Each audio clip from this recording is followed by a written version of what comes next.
चलो बच्चों, आज हम लोग पूर्ण संख्याओं में भाग की संक्रिया इसको देखेंगे।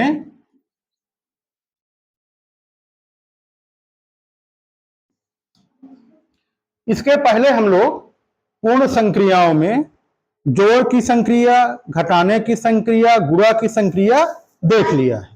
ठीक है, अब हम लोग देखेंगे आज भाग की संक्रिया। भाग की संक्रिया में आज हम लोग किन किन बिंदुओं पर चर्चा करेंगे, ठीक है? उसको देखो, हमको चर्चा करनी है आज मुख्य रूप से भाग की संक्रिया में संबरक नियम का प्रगुण। ठीक है, भाग की संक्रिया में किसका? संबरक प्रगुण का परीक्षण। संबरक प्रगुण क्या होता था? जब हम लोग दो पूर्ण संख्याओं को जोड़ते थे तो पूर्ण संख्या ही मिलती थी, दो पूर्ण संख्याओं का गुणा करते थे तो पूर्ण संख्या ही मिलती थी। यही संबरक प्रगुण था। अब जो है हम लोग देखेंगे कि भाग की संक्रिया जो है में संक्रमक प्रगुण लागू हो रहा है कि नहीं लागू हो रहा है।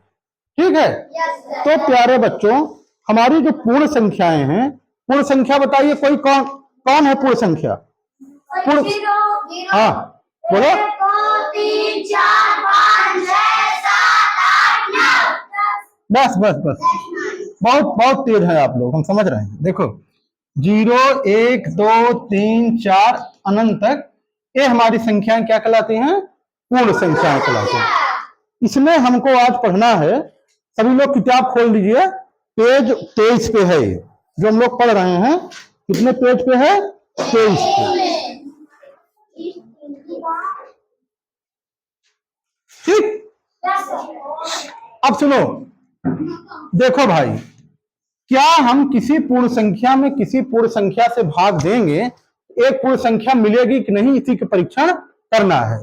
देखो, अगर हम 4 में 2 का भाग दिए,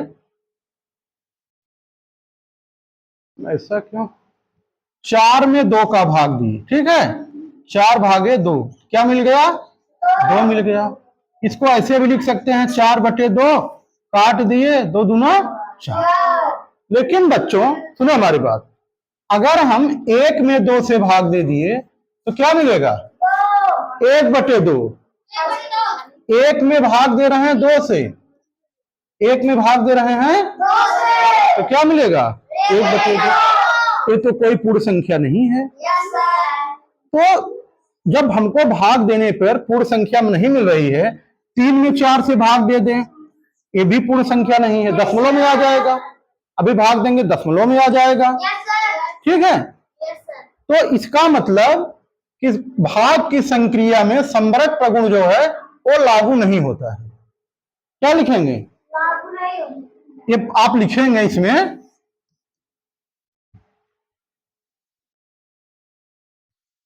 पहला लिखेंगे हम लोग, भाग की, आपस में बात नहीं करेगा कोई, संक्रिया में,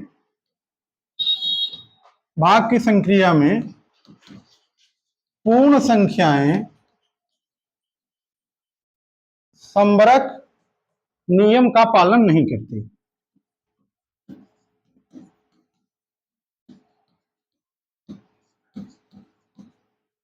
अर्थात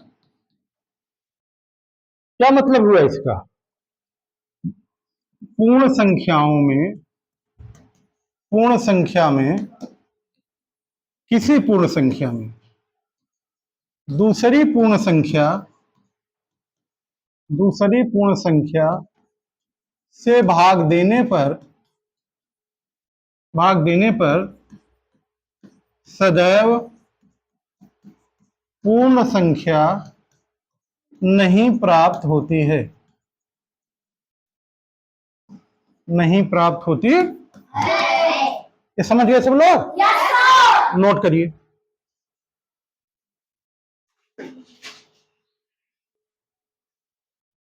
अब हम लोगों को शून्य से पूर्ण संख्याओं में भाग का परीक्षण करना। देखो बच्चों सुनो हमारी बात, जो भाग होता है ये बार बार घटाने की प्रक्रिया होती है। कैसे होती है, सुन हमारी बात।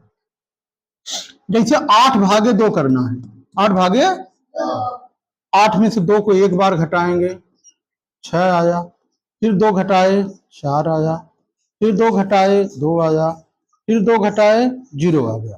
तो 1 2 3 4 कितनी बार घटाना पड़ा? और 2 चौके, यही भागफल है। यही क्या है? जितनी बार घटाना पड़ा वही क्या होता है? भागफल होता है। अब आप लोग समझो इस बात को। शून्य से अगर हम किसी, मान लो हमने 8 में शून्य से भाग दिया, कितने से भाग दिया? 8 आया, फिर घटाया शून्य को, फिर 8 आया, फिर शून्य को घटाया, फिर 8 आया, फिर शून्य को घटाएंगे, फिर 8 आया, फिर शून्य को घटाएंगे, फिर 8 आया। तो 8 से कभी कम ही नहीं हो रहा है। ठीक है, इसका मतलब है कि हम शून्य से किसी पूर्ण संख्या में भाग नहीं दे सकते हैं। समझ गए बात? शून्य से किसी पूर्ण संख्या में भाग नहीं दे सकते। वो परिभाषित नहीं है। क्या है? इसको हम लोग क्या लिखेंगे कि शून्य से किसी पूर्ण संख्या में भाग जो है वो परिभाषित नहीं है। ठीक है, यहां लिखेंगे हम लोग किसी, आप लोग भी लिखो इसको, किसी पूर्ण संख्या में शून्य से भाग परिभाषित नहीं है। परिभाषित नहीं है। किसी संख्या में शून्य से भाग परिभाषित नहीं है। समझ गए बात? नोट करिए।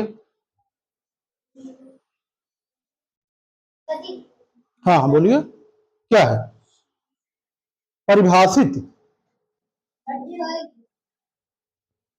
हो गया, बहुत अच्छे।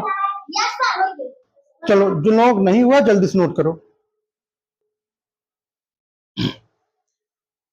अब हम लोग देखते हैं तीसरी प्रॉपर्टी, पूर्ण संख्याओं में एक से भाग का परीक्षण। अब देखो बच्चों, कुछ उदाहरण देखते हैं। इधर देखो, जैसे हमने 2 में भाग दिया 1 से, देखा जा क्या हो जाएगा? 2। हमने 5 में भाग दिया 1 से, क्या आएगा? हमने 10 में भाग दिया 1 से, हमने 20 में भाग दिया 1 से। इससे क्या अर्थ निकल रहा है? क्यों नहीं निकल रहा है? किसी भी पूर्ण संख्या में जब हम 1 से भाग देंगे तो भागफल क्या होगी? वही संख्या। भागफल क्या होगी? वही संख्या। यही अगर हमने शून्य में भी भाग दे दिया 1 से, क्या आ गया? शून्य आ गया। ठीक है, तो किसी पूर्ण संख्या में, इससे यह रिजल्ट निकला, किसी पूर्ण संख्या में, किसी पूर्ण संख्या में 1 से भाग देने पर भागफल सदैव वही संख्या प्राप्त होती है।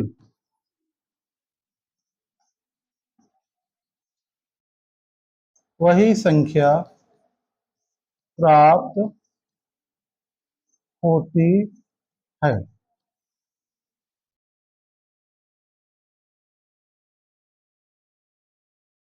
भागफल सदैव वही संख्या प्राप्त होती है। ठीक, हाँ, सबको समझ में आए? देखो इस प्रॉपर्टी को सभी लोग, यह शून्य में किसी शून्येतर पूर्ण संख्या से भाग का परीक्षण। पहले हमें बताओ शून्येतर पूर्ण संख्या क्या होती है? कौन बताएगा? बताओ, बहुत बढ़िया। जैसे 0 से भाग 5 ऐसे बैठो, ऐसा नहीं। शून्य को छोड़ करके, शून्येतर माने जो शून्य ना हो, ऋणेतर माने जो ऋणात्मक न हो। सुन ले जा, धनेतर माने जो धनात्मक न हो। समझ गए? अब बताओ शून्येतर मीन्स जो शून्य न हो, जो शून्य। ऋणेतर मीन्स जो ऋणात्मक न हो, धनेतर मीन्स धनात्मक ना हो। तो जब हम शून्य में, जैसे 0 में हम भाग दिए 2 से, क्या आया? 0 में हम भाग दिए 5 से, 0 में हम भाग दिए 7 से, 0 में हम भाग दिए 9 से, सब शून्य आ रहा है ना। इसका मतलब शून्य में जब किसी शून्येतर, ए बाल क्या, सुनो ध्यान से, जब हम शून्य में किसी शून्येतर पूर्ण संख्या से भाग देंगे तो क्या आएगा? शून्य ही आएगा। भागफल सदैव क्या होगा? शून्य होगा। यही चीज हमको लिखना है, ठीक है। भागफल सदैव शून्य प्राप्त होता है, ठीक है। यहाँ क्या होगा? भागफल सदैव शून्य होता है। भागफल सदैव शून्य प्राप्त होता है। समझे सभी लोग? शून्य में जब किसी शून्येतर पूर्ण संख्या से भाग देंगे तो भागफल सदैव क्या होगा? शून्य प्राप्त होता है।